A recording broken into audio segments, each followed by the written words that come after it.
Le grand processus.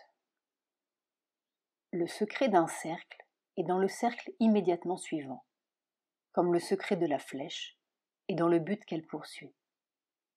Et si nous pouvions remonter au maître archer, nous aurions le secret des secrets, le point central qui détermine ce cercle et tous les cercles, le but de tous les buts. Mais il est dit que la découverte est lente et que nous devons remonter pas à pas, de l'outil à la main qui dirige l'outil, puisque nous avons commencé nous-mêmes par être cet outil. Cette petite antenne vitale qui tâtonnait autour d'un mois de vie avant de se découvrir noctuelle ou mille pattes, cette petite antenne mentale qui vibrait inexplicablement autour d'un moi agile avant de se découvrir homme parmi les hommes, et cette autre antenne encore indéfinie qui semble se passer des sens et des pensées pour nous conduire vers un autre moi encore plus grand. Jusqu'au jour où nous arriverons au grand moi et nous serons accomplis. Nous aurons trouvé le maître de tous les outils et le sens complet de la trajectoire. Mais nous qui sommes à la fin de ce cercle mental, en cet âge des serviteurs de l'ego et des jouissances ambiguës d'un petit moi pensant, comment saurions-nous le secret de ce qui, pour l'instant, nous semble un non-moi indéfini et inquiétant, peut-être même destructeur de ce que nous connaissons solidement comme moi.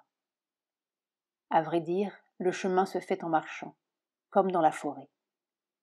Il n'y a pas de chemin, il n'existe pas, il est à faire. Et quand nous aurons fait quelques pas, à ce qu'il nous semble à l'aveuglette, nous nous apercevrons que cet tâtonnement conduisait à une première clairière, et que tout le temps, nous avions été conduits, jusque dans nos plus obscurs trébuchements, par une main infaillible qui guidait déjà nos méandres de mille pattes, parce que, en vérité, le but que nous cherchons est déjà dedans. C'est un but éternel. C'est un avenir qui a des millions d'années et qui est jeune comme un enfant qui vient de naître. Il ouvre les yeux à tout. C'est un émerveillé constant. Le trouver, c'est entrer dans l'émerveillement constant, dans une naissance du monde à chaque instant. Du moins, avons-nous des points de repère pour faire ces premiers pas? Et si nous nous interrogeons sur cet avenir de l'homme, interrogeons, non pas à la façon du théoricien qui tisse sa vaine trame et ajoute une idée à une autre, seulement pour enfler la même sempiternelle histoire, mais à la façon du marin qui cherche son cap, parce qu'il y a une passe à franchir et que la mer brise à blanc sur les écueils. Nous découvrirons peut-être quelques coordonnées en nous penchant sur l'ancien cercle animal, quand nous étions encore l'avenir du singe. L'animal est simple. Il est tout entier dans ses griffes, sa proie, ses sens, dans le vent du nord qui soulève cette imperceptible odeur de pluie et l'image d'une biche dans les hautes herbes. Et quand il ne fonctionne pas, il est parfaitement en repos, sans un frémissement de doute sur le passé ni d'attente de l'avenir. Il fait exactement ce qu'il faut à la minute où il faut. Et pour le reste, il est en harmonie avec le rythme universel. Mais quand les premiers grands singes ont commencé à émerger de leur forêt, il n'en était déjà plus de même. Ils promenaient sur le monde un regard moins direct. Déjà le passé avait son poids et l'avenir son souci. Ils étaient en train d'opérer le premier retour sur soi que nous connaissons bien, avec son fardeau de peine et d'erreur. Et ce qui semblait un exercice si vain et si futile du point de vue de l'efficacité simiesque est devenu la pierre d'angle de notre prodigieux édifice mental. Tout était contenu, même Einstein, dans ce simple exercice parfaitement superflu. Et nous sommes peut-être à l'orée de cette autre forêt de béton et de titane, devant un même mystère encore plus prodigieux et non moins superflu, lorsque nous nous arrêtons un instant au milieu de la ruée des choses, non plus pour réfléchir, cette fois, mais pour jeter un regard muet, et comme aveugle, sur cette première personne qui pense, calcule, souffre et se débat. Nous projetons là une étrange antenne, qui n'a guère de sens et qui semble tourner dans le noir, et qui pourtant contient le secret du prochain cycle et des merveilles auprès desquelles les splendides fusées du XXe siècle sont comme des jeux d'enfants barbares. Nous opérons le deuxième retour sur soi. Nous frappons à la porte de l'inconnu du troisième cercle. Nous tenons le fil du grand processus. Les secrets sont simples, nous l'avons dit. Malheureusement, le mental s'est saisi de celui-ci, comme il se saisit de tout, et il l'a mis au service de son ego mental, vital ou spirituel. Il a découvert des pouvoirs de méditation et de concentration, des énergies plus fines, des plans supérieurs du mental qui étaient comme la source divine de notre existence, des lumières qui n'étaient point de la lune ni des étoiles, des facultés plus directes et presque surhumaines. Il a grimpé l'échelle de la conscience. Mais tout cela ne faisait que sublimer et raréfier une rare humanité.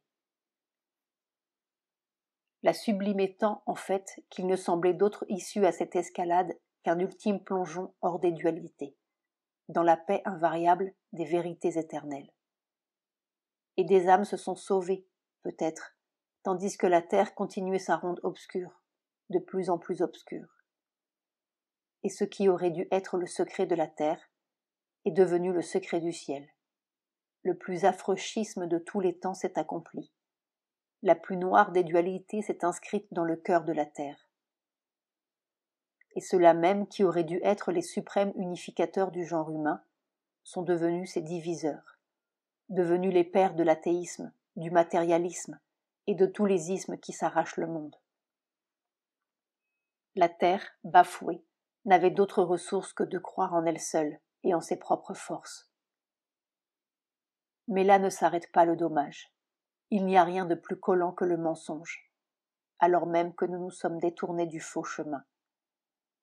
D'autres avaient bien vu la valeur terrestre du grand processus. Les zen, les tantriques, les soufis et d'autres. Et de plus en plus, les esprits désorientés se retournent vers lui et sur eux-mêmes. Jamais autant d'écoles plus ou moins initiatiques n'ont fleuri. Mais la vieille erreur se cramponne. À la vérité, nous ne savons pas très bien si l'on peut parler d'erreur. Nulle part, car il se révèle toujours que la soi-disant erreur était un circuit détourné de la même vérité, pour arriver à une plus large vision d'elle-même. Il avait fallu tant d'efforts aux sages de ce temps-là, et aux moins sages de ce temps-ci, et tant de conditions sine qua non de paix, d'austérité, de silence, de pureté, pour arriver à leur fin plus ou moins illuminée, que l'idée s'est inscrite comme au fer rouge dans notre mental subconscient, qu'à moins de conditions spéciales et de maîtres spéciaux et de qualités innées plus ou moins spéciales et mystiques, il n'était pas possible d'entrer vraiment sur cette voie-là, ou en tout cas les résultats seraient maigres et proportionnels à la force appliquée. Et naturellement, c'était encore une entreprise individuelle, un prolongement raffiné de la culture en bibliothèque.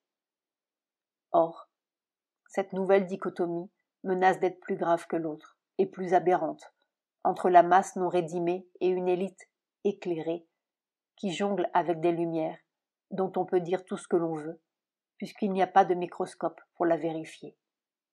Les drogues aussi nous ouvrent à bon marché des aperçus vertigineux sur d'éclatantes lumières. Et nous n'avons toujours pas la clé, la simple clé. Pourtant, le grand processus est là, le simple processus. Il faut croire qu'il y a un défaut radical dans la méthode, et d'abord un défaut dans le but poursuivi. Que savons-nous du but, vraiment, nous qui sommes enfoncés dans la matière, aveuglés par la ruée du monde? Notre premier instinct est de crier. Ce n'est pas là, pas là. Pas dans cette boue, ce mal, cette ruée. Pas dans ce monde obscur et encombré. Il faut en sortir à tout prix. Nous alléger de ce poids de chair et de bataille, et de cette sournoise érosion où nous semblons nous dissoudre dans un millier de riens voraces. Et nous avons proclamé que le but était là-haut, dans un ciel de pensée libre, un ciel d'art et de poèmes et de musique. N'importe quel ciel, mais plus cette ombre-là. Nous étions ici seulement pour gagner le loisir de notre ciel privé, livresque, religieux, pictural ou esthétique, les grandes vacances de l'esprit enfin libre. Et nous avons escaladé, poétisé, intellectualisé, évangélisé. Nous avons largué tout ce qui pouvait alourdir, tracé le mur protecteur de nos contemplations érémitiques, de nos yogas en chambre, nos méditations privées, tracé le cercle blanc de l'esprit, tel le nouveau sorcier spirituel. Et nous nous sommes mis dedans, et puis voilà. Mais ce faisant, nous commettons peut-être une erreur aussi formidable que celle de l'apprenti homme dans sa première cité lacustre, qui déclarerait que le but, ce ciel mental qui découvre à tâtons, n'est pas là dans cette grossièreté quotidienne, ces outils à tailler, ces bouches à nourrir, ces filets encombrants, ce traquenard innombrable, mais dans quelque retraite glaciaire ou quelque désert australasien, et qui lâcherait son outil. Et les équations d'Einstein n'auraient jamais eu lieu. En perdant son outil, l'homme perd son but. En perdant toute cette grossièreté et ce mal, et cette obscurité et cet encombrement de la vie, nous allons peut-être nous endormir dans les béatitudes de l'esprit. Mais nous sommes complètement en dehors du but. Parce que peut-être, après tout, le but est-il ici même, dans cette grossièreté et cette obscurité, et ce mal et cet encombrement, qui ne sont grossiers et obscurs et encombrants que parce que nous les regardons mal, comme l'apprenti homme regardait mal son outil, incapable de voir que ce geste reliant ce silex à cette massue reliait déjà l'invisible courbe de notre pensée au mouvement de Jupiter et de Vénus, et que le ciel mental, en vérité, fourmille partout ici-bas, dans tous ses gestes et toutes ses superfluités, comme notre prochain ciel fourmille déjà sous nos yeux, seulement caché par notre faux regard spirituel, emprisonné dans le cercle blanc d'un soi-disant esprit, qui est seulement notre approximation humaine du prochain stade de l'évolution. La vie seule est le terrain de notre yoga, s'écriait Sri Aurobindo. Pourtant, le grand processus est là, tel qu'il a commencé dès le Pléistocène. Ce moment d'arrêt, ce deuxième retour sur soi. Mais en vérité, le mouvement qu'il a dévoilé aux singes et le mouvement qu'il a dévoilé aux spiritualistes de l'âge passé, ou trépassant, ne sont pas l'indice du sens prochain qu'il doit prendre. Il n'y a pas de continuité, c'est un leurre.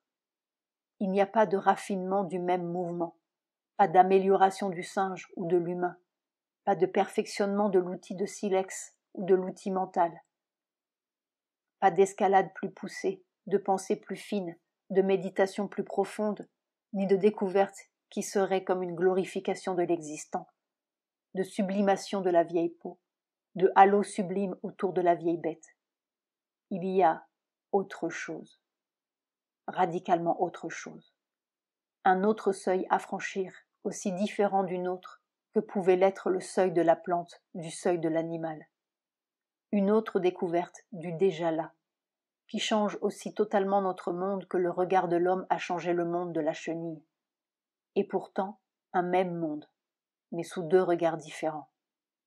Un autre esprit, oserions-nous dire, qui est aussi totalement différent de l'esprit religieux ou intellectuel, ou du grand esprit nu sur les hauteurs de l'absolu, que la pensée de l'homme est différente de la première vibration de l'églantine sous le soleil.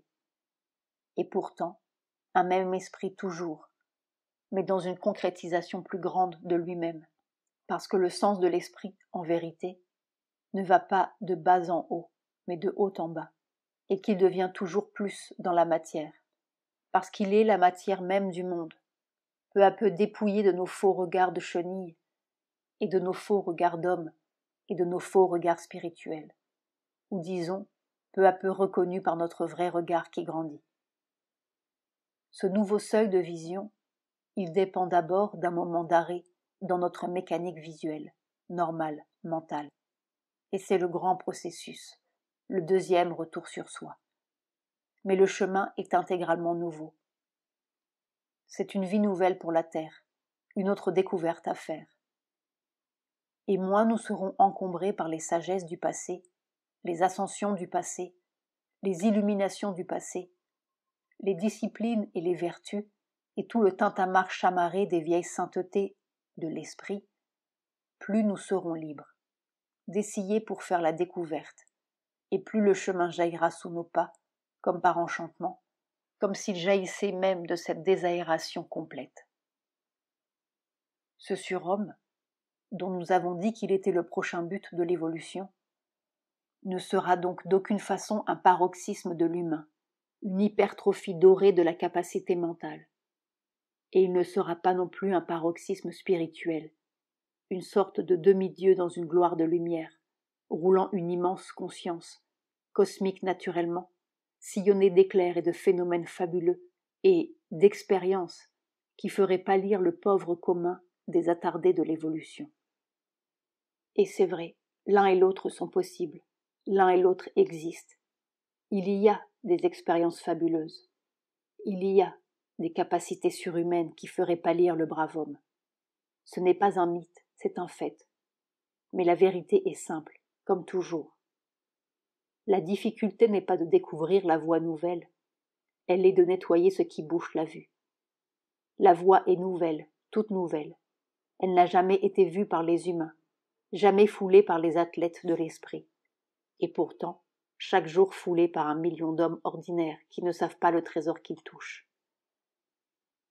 Nous ne théoriserons pas sur ce qu'est ce surhomme. Nous ne voulons pas le penser. Nous voulons le faire, si possible, en évitant les vieux murs, les vieilles lumières, en nous gardant aussi totalement que possible en ouverture, en restant aussi fidèles que possible au grand processus de la nature, en marchant, parce que c'est la seule façon de le faire.